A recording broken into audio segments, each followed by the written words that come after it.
The world is a book, and those who do not travel read only a page. So wrote St. Augustine. Now, he is a very fascinating character from the annals of history and philosophy who not only traveled a lot, but had a very curious mindset and an appetite for learning. He lived a few hundred years after Jesus, during the time when many of the world's main religions today were taking off. This was a time when science as we know it did not really exist. The world was flat, and most phenomena could only be explained by the existence of a superpower like a god. What I liked about his approach to life was that despite the lack of science knowledge around him, he took a very scientific approach to deciding which religion made the most sense at the time and what things in the world were due to simple matters such as chance or the mindset of man. So he took to several different religions and astrologies, trying them out devoutly to then come to conclusions of what made the most sense. He also came to conclusions on how to live in general and had some useful lessons and ideologies for us all. He was named a saint, of course, for that reason. And if you're into star signs and astrology, he might not be your favorite person, as one of the experiments that he tried was that he noticed that a day that was heralded as a very fortunate day for men in a certain area to be born was not necessarily true. He noticed that in a very well-to-do household, the results of the child born in there was not the same as the results for the slave child born on the floor below, were not the same for the results of the slave child born in the hut next door at exactly the same time as this wonderful moment of the stars aligning, etc. And this was kind of his approach to working out what was true and what was made up by men. His book, The Confessions of St. Augustine, is one of the earliest surviving self-written autobiographies, accounting all the errors he made in his life and the methods he used to which he self-corrected himself, created his understanding of the world, and building a greater life. And now time for a quick advert break. So I discussed the book and its lessons with my co-host at the Wiser Than Yesterday podcast, Nicholas Farik. And hopefully some of the things we learned will make you a little bit wiser than yesterday and a little bit more growth mindset. So I think you'll very much enjoy the conversation. And without further ado, I'll bring you our chat on the Confessions of St. Augustine. Hello, everyone. My name is Nico. As usual, I'm joined by my co-host Sam. And today in this episode, we are discussing the Confessions by St. Augustine of Hippo, the first Western autobiographical book. It was written about 400 AD by St. Augustine. And so in his early 40s, he wrote everything that happened in his life until that point.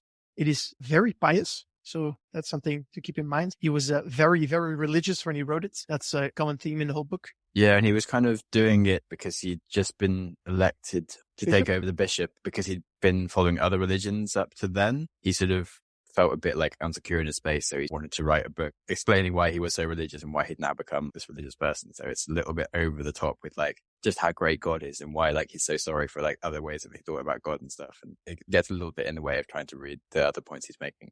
But yeah, it's interesting. If you would cut all the "Oh God, my lords" out of the book, it would probably be 20% shorter. Pretty much. And so, yeah, it's pretty long. And we listened to it in audio form, which was, I think, 14 hours and 50 minutes. It consists of 13 books. The first 9 are about his life, and the last 4, he talks about more general philosophical subjects like truth and memory, etc. And yeah, what did you think of the book, Sam? I actually really liked the ideas, and for the fact that it's the first autobiographical, you can kind of forgive him for like not being the most interesting writer in some ways. In terms of he actually got like really cool thoughts going on in his brain, and there's some stuff that's really like formed the basis of other stuff that's become like entire books from some of his chapters and things, and just the way he thinks about like time and the way he uses logic to think about God and different stuff is really interesting. Something we should have noted is that it's been hugely impactful, specifically on Christian doctrine, Catholic philosophies, other Catholic writers and thinkers. But in general, the Western philosophy is in a great way influenced by this specific book and in general his thoughts. I mean, some of his concepts kind of go into sort of Buddhist stuff that's now the way we think about it, and other things like he just goes a lot into like astrology and biology and the nature of existence and things. And he's really like a very deep thinker and cool guy. And listening to this, like I can imagine people from his time being completely captivated by whatever he writes. I'm an atheist myself, but listening to this book, I can feel the attraction because you can feel the hope and the happiness that he has in his religion. And I sometimes felt like, wow, I wish as strong of a believer as he is because he's really content. It's not like blind faith based on like, oh, I was just told this as a kid, so this is what I'm doing. It was definitely much more than it sort of tried lots of religions and just come from it from a very analytical standpoint of logic. to work out what must be the most explainable thing based on everything they knew back then. So it's a very scientific way of getting to the point for what they understood back then. So it makes a lot of sense, which is why I guess it helped persuade a lot of people and why he then became a saint because of writing this in the work that he did. Yeah, this is the second ancient philosophers book that I read, and it might be too early, but I'm already seeing like a common theme where I have the impression that these philosophies, they basically try and answer the basic questions that arise from the moment that humans have their basic needs satisfied. So from the moment that you have food, you have shelter, and you're safe, and then you can reproduce, I guess, you realize that there's more to life than just surviving, and you start asking some questions. And so for now, I have the impression that that's what these philosophers are basically partly doing, which is answering these questions like what is truth? What is memory? What is good and evil? What is happiness? Hunger and thirst? What are those? Etc. And they're answering these questions given the framework that they're in. And I think that's probably the most interesting part about these ancient philosophers, because today we know already so much. For example, what hunger and thirst, the biochemical processes that happen in your body and brain. We also know how memory works. But with these ancient philosophers, with their limited knowledge of these processes, still find like a pretty good explanation for some of these things. It's just pretty impressive. So one of the insights I got is the book starts with his early childhood, and there he reflects on the inherent violence of children. And this was caused by original sin. And so original sin is the Christian belief that man is sinful, which was caused by Eve and Adam eating from the apple. And so there I saw a parallel with other philosophies that basically all philosophies realize that man by nature is in some way flawed or even evil. And by their teachings, they basically try to overcome that sinfulness or those flaws. And so for me, a lot of that flaws that humans have are basically brought out by natural selection. So natural selection has taught us to be focused on food, eating a lot, as much as we can, and basically also reproducing as much as we can with different women as a man, etc. And so these traits are inherent to every person. And modern society basically tries to get rid of these urges because we can't live in a very large society like today's if we all follow our basic urges. And basically what all these philosophies and religions try to solve, it's our sinfulness that we have. And so children are at the basis, they didn't have time to get taught, the right ways or the modern ways. And so children are born sinful, basically. And so one quote of that is, "Don't let my mind be paralyzed by the gratification of senses." And I know, Sam, that you also agree with this quote specifically, because I think one of the things you and I profoundly believe is that we're constantly trying to gratify our senses. And probably we've already discussed this numerous times in different books. It's a concept that keeps coming back, right? We as humans, we crave sugar. Short-term things versus like what your life goals are and greater happiness and satisfaction, basically. And so here I found a very, very large parallel with Buddhism. Keeps coming back in these philosophies. It's a general theme, we as humans evolved in a certain way, but that doesn't work anymore. This is sort of a time where they're like realizing some of the mistakes they've been making with the old religions and trying to like come up with like a new way to be better humans, I guess, and using religions to help them do that part of it. So I do find that he's a bit naive about things because he talks about how he went through his young life kind of having sex with lots of people and generally sort of being sinful in many different ways. And then he later sort of becomes a life of very religious and he's very devout in these things. And he looks back and says like, oh, I shouldn't have done those things and stuff. But then he sort of doesn't acknowledge that actually maybe perhaps he just got a bit bored, as in you kind of can go through phases in your life and get too bored by them. And sort of it's easy to look back and be like, oh, you just should never drink as a child. But like when you kind of become a teenager, it's exciting and you want to go and do these fun things and then you get bored of them. And sort of just saying that like, oh, the best way in life is to just only be this way where you're at now is easy to say, but it's not so implementable for everyone. And so I do feel like he's a bit sort of naive in some ways of just sort of saying like, this is definitely the only way to do it. And like, maybe you just need to go and like experience these things yourself because he like experienced everything to actually get to the sort of sense of knowledge that he has. Whereas he's just telling people to be this way. I'm not sure if you can really know why you are doing something if you haven't tried other things. It's easy for him to say he had the chance to enjoy all these bad things and then start telling everyone, no, you can't do it. And he writes a much better book than like the other people who had always been religious their whole life from this time. And so like maybe it's better to have been the person that's tried everything. If you're like the best writer who becomes like the saint from like this time, it is to be the person that was just to follow the rules completely and never understood why the rules exist and how to like create new rules, etc. I also think that makes him more relatable because let's say that someone would have said, once you have sex before marriage, you cannot go to heaven anymore. In this case, he's a living proof that you can do wrong, but you can convert and become a very devout Christian and be as good as you can be, given your past mistakes. And I think that might be why his book was so popular, because he clearly says, okay, I was wrong and I realized that and I became a good Christian. And that might have inspired more people that know that, because everyone has done something wrong. So no one's perfect. We'll be back in a moment to continue the discussion after the break. Cool. Talk about astrology. Yeah, people were very into their astrology, and he tries to disprove it. And I think he found this study of this rich man and his slave had like his baby conceived at the same time, and the pregnancies went through the thing. And so they're getting like similar star signs coming up. And then like on the day they end up being born like at the exact same time. And they had like a man in each room to record the time, and they met in the courtyard at the exact same moment to say, oh, the baby's just been born. So like they literally have the exact same position of all the planets and everything, and they get like the exact same reading of what their life story will be, except for one's a slave and one's like the son of like the rich mansion owner. And obviously the rich mansion owner becomes like a successful man about town, and the other person stays a slave. And it's like, well, clearly these people both had like this prediction that they would be like this great person, but one stayed a slave and one became a great person. So the astrology was wrong. And he's like, well, yeah, that was a simple argument. And now it's sort of stupid. Yeah, it's funny how astrology was looked at as a religion back in the day. And it's funny how it still exists. Now it's not a religion, but like, It's I don't know a what thing it that is. people kind of sort of believe somehow, but it's not quite actually linked to any god. It's just like a higher force of something somewhere, which that we sort of forgot about as far as the religious side concerned. But yeah, it's weird. I mean, we still have all the star signs, and it's part of like what he is. And or if you have any dating profile, you have to put it on there, and some people seem to like that and stuff. And you're like, what? Does it really make a difference? It tells a lot about you when you put your star sign. What is your star sign? I know it in Dutch. I actually don't know it in English. I'm born in the end of March. It's like a mountain goat or something like that. I don't know what it is. Interesting. I'm a Libra, which means I'm calculated, like reading and stuff, or balanced. Which makes sense.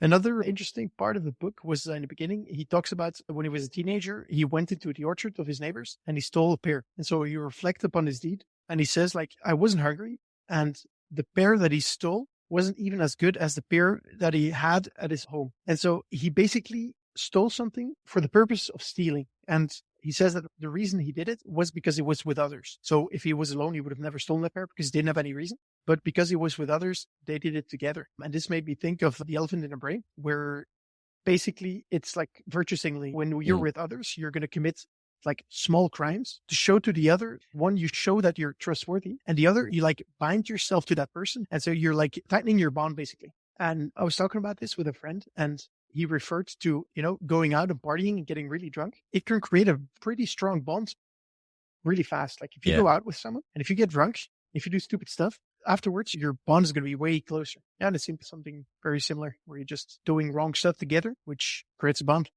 Definitely. Yeah. Sounds like a good part of the book. I wish I'd been.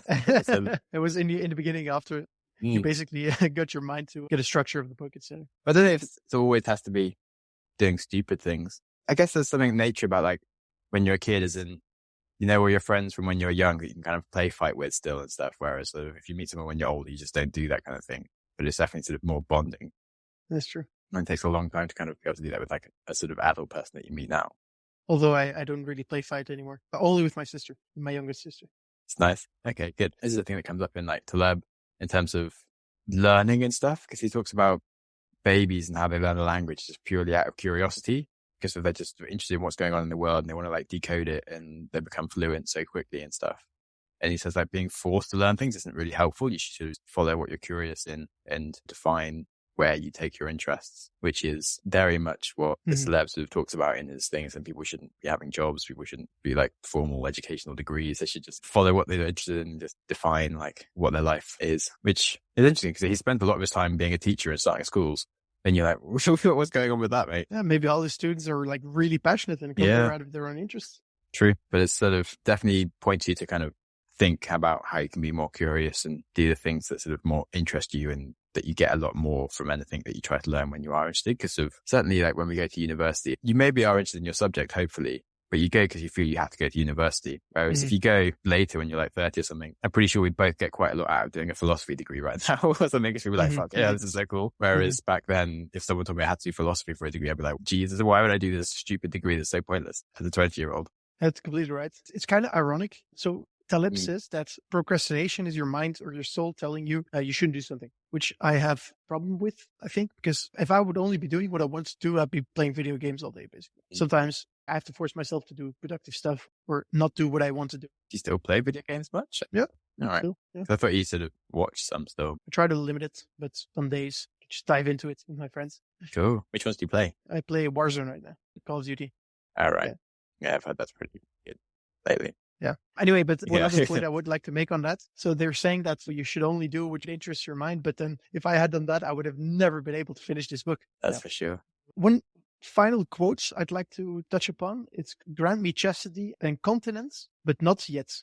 And so here he talks about where he realizes what the true path is and what he's supposed to do, but he's still enjoying his unchristian habits, having sex, etc., eating too much and all that good stuff, enjoying life. And so it's actually something I've seen myself do quite a lot, where you're like, okay, I know what is right to do, but I'm going to postpone it because I still want to do the wrong stuff because I enjoy it. Definitely isn't like, oh, I'm going to start a diet tomorrow, but like right now I'm going to eat this nice thing. And then tomorrow comes like, oh, maybe it was like tomorrow that I'm going to do this thing. Yeah, but that's on a very short term. But for me also, like I can see myself giving more to charity. But I'm always saying to myself, I do it once I have like quite a lot of money. You know, you're always postponing it. And yeah, I read that quote and I was like, that's very true for me in so many ways, where on the short term, indeed, you're procrastinating. But even on the long term, you're just saying, okay, this is for future me. It's like who you want to become versus who you are. Like, why don't you just become the person you want to be kind of thing? From a rational point of view, there's so many things that I say that I will do that I should start doing right now. And I think a lot of people are doing something similar where like I usually take the example if they're stuck in a job, you know, they have the golden cage, they have a nice paying job, but they're miserable. They're unhappy. They don't enjoy it. They just like repeating stuff. They'll say like at some point I'll change and I'll do whatever I want. And there's no reason why you would do it tomorrow if you could do it today. Yeah, I found that a very interesting quote. And this relates to something we spoke about beforehand, but he's got a chapter on time and the present, and basically sort of talks about the fact that like everything in the past is sort of no longer what's happening, and it happened and you got a memory of it, but it doesn't really exist anymore. And everything in the future is just ideas of what will happen. And so all that really exists is like literally right now, and relates to what you're just saying, is in like who you'll be in the future is just a possibility. Like who you are now is who you are. And so you should be the person that you should be right now kind of thing. It just relates basically like the whole book that by Eckhart Tolle called The Power of Now. It's literally just this concept in a whole book. It's been one of the best-selling books in the last 20 years or so.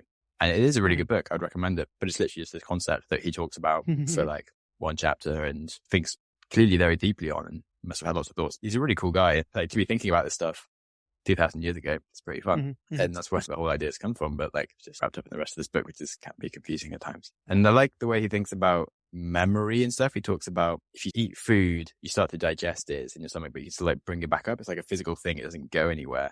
Whereas like when you watch something, it goes into your memory and you digest it and store it in a way. Like you can recall the memory, but it doesn't like come out your eyes and like happen. It's no longer a physical thing or anything. You just get a bit wrapped up in what the hell is going on in our brains. This weird, confusing like portal of stuff where like things just disappear. And you're like, yeah, that must have been really weird to think about back then because you just have no concept of what your brain is or what it does and things. And so to be able to think that some kind of magical sort of other world that sort of has all this stuff, kind of makes sense. And he doesn't really quite resolve very good, but he definitely just has like some very interesting ponderings on the whole thing. He actually realized what was proven in the recent studies, that actually our memories are only 70% correct or something, although we think they're 100% correct. So it's quite interesting that he already realized that back then.